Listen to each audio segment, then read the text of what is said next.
جنگ بدر بمقابلے جنگ حنین، آج کے مسلمانوں کے لیے سبق۔ السلام علیکم ورحمۃ اللہ وبرکاتہ۔ دوستو، آج ہم بات کریں گے اسلامی تاریخ کے دو نہایت اہم موڑوں پر، جنگ بدر اور جنگ حنین۔ دونوں جنگیں رسول اللہ صلی اللہ علیہ کے زمانے میں ہوئی، دونوں میں ایمان والے شریک تھے، مگر نتیجہ اور سبق بالکل مختلف تھے۔ یہ ویڈیو صرف ایک تاریخی سبق نہیں بلکہ ایمان کو جگانے والا روحانی سفر ہے۔ آخر ایسا کیوں ہوا کہ بدر میں چھوٹی فوج کامیاب ہوئی اور حنین میں بڑی فوج پسپا ہو گئی؟ آج ہم اس راز کو سمجھیں گے اور دیکھیں گے کہ آج کے مسلمان کے لیے اس میں کیا پیغام ہے۔ جنگ بدر کا پس منظر۔ بدر ایک چھوٹی سی بستی تھی جو مدینہ سے تقریباً 80 میل کے فاصلے پر واقع تھی۔ رسول اللہ صلی اللہ علیہ وسلم اور آپ کے صحابہ کرام کی تعداد صرف 313 تھی۔ کئی صحابہ کے پاس تلواریں تک نہیں تھیں اور کچھ نے ایک ہی گھوڑا باری باری استعمال کیا۔ دوسری جانب قریش کی فوج 1000 سے زیادہ تھی، 700 کے پاس زرہیں اور 100 گھوڑے تھے۔ مگر بدر کا مقصد مال غنیمت نہیں تھا، یہ حق اور باطل کے درمیان پہلا امتحان تھا۔ رسول اللہ صلی اللہ علیہ وسلم نے اپنے دستے مبارک اٹھائے اور دعا کی، اے اللہ، اگر آج یہ چھوٹی جماعت مٹ گئی تو زمین پر تیرا نام لینے والا کوئی نہیں رہے گا۔ اللہ نے جواب دیا، میں تمہاری مدد ہزاروں فرشتوں کے ساتھ کروں گا۔ سورۃ الانفال 8-9۔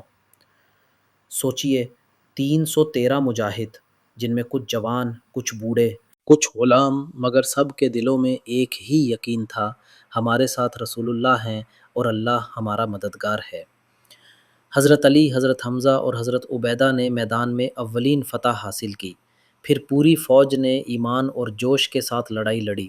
نتیجہ، کفر ٹوٹ گیا، اسلام سر بلند ہوا۔ یہ تھی جنگ بدر کی روح۔ کمزوری میں بھی جیت ممکن ہے اگر اللہ پر سچا بھروسہ ہو۔ جنگ بدر سے سبق ایک، توکل، اللہ پر بھروسہ۔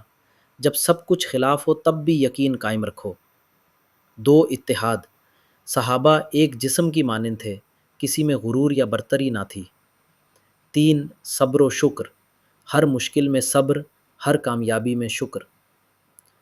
چار، رسول اللہ کی قیادت، وہ رہنما جو سب سے پہلے صف اول میں کھڑے ہوئے اور سب سے زیادہ دعا کی۔ عصر حاضر کا سبق۔ آج جب امت مسلمہ کمزور محسوس ہوتی ہے، بدر ہمیں یاد دلاتی ہے کہ طاقت ایمان سے آتی ہے، تعداد سے نہیں۔ جنگ حنین کا آغاز۔ اب چلتے ہیں حنین کی طرف۔ 8 ہجری کا واقعہ۔ مکہ فتح ہو چکا تھا، اسلام مضبوط تھا اور مسلمانوں کی تعداد 10,000 تک پہنچ چکی تھی۔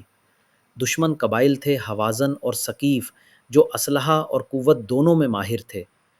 مسلمانوں نے سوچا، اب تو ہم بہت زیادہ ہیں، کوئی ہمیں شکست نہیں دے سکتا، لیکن یہی سوچ ان کے لیے آزمائش بن گئی۔ جنگ کے آغاز میں مسلمانوں کو پسپائی کا سامنا کرنا پڑا۔ دشمن نے اچانک حملہ کیا اور فوج میں افراتفری پھیل گئی۔ اللہ تعالیٰ نے قرآن میں فرمایا، سورۃ التوبہ 9:25-26، حنین کے دن تمہیں اپنی کثرت پر غرور ہوا، مگر وہ تمہارے کچھ کام نہ آئی، پھر زمین اپنی وسعت کے باوجود تم پر تنگ ہو گئی۔ یہ ایک یاد دہانی تھی، فتح تعداد سے نہیں، اللہ کی مدد سے آتی ہے۔ رسول اللہ نے بلند آواز میں پکارا، اے انصار، اے مہاجرین، میں اللہ کا نبی ہوں، جھوٹ نہیں بولتا۔ یہ آواز سن کر صحابہ واپس پلٹے، پھر دعا، ایمان اور یقین کے ساتھ انہوں نے دشمن کا رخ موڑ دیا۔ یہ تھا حنین کا سب سے بڑا سبق، جب تک اللہ پر بھروسہ واپس نہیں آتا، کامیابی بھی نہیں آتی۔ جنگ حنین سے سبق ایک، غرور زوال لاتا ہے۔ جب انسان اپنی طاقت پر ناز کرے، اللہ اسے یاد دلاتا ہے کہ اصل مدد صرف اسی کی طرف سے ہوتی ہے۔ دو، حقیقی قیادت۔ رسول اللہ نے سب سے پہلے صبر اور ثابت قدمی کا مظاہرہ کیا۔ تین، فتح کے بعد ایمان، کامیابی کے بعد شکر اور عاجزی مزید بڑھنی چاہیے۔ چار، خود احتسابی، بعض اوقات شکست اللہ کا پیغام ہوتی ہے، اپنا رخ میری طرف کرو۔ عصر حاضر کا سبق۔ حنین ہمیں سکھاتی ہے، جب مسلمان اپنی ٹیکنالوجی، سیاست یا تعداد پر بھروسہ کرنے لگتے ہیں اور اللہ کو بھول جاتے ہیں تو اللہ انہیں سبق سکھاتا ہے۔ بدر اور حنین کا مجموعی پیغام۔ جب تم کمزور ہو تو توکل کرو، جب تم طاقتور ہو تو تواضع اختیار کرو، ہر حالت میں اللہ کو یاد رکھو۔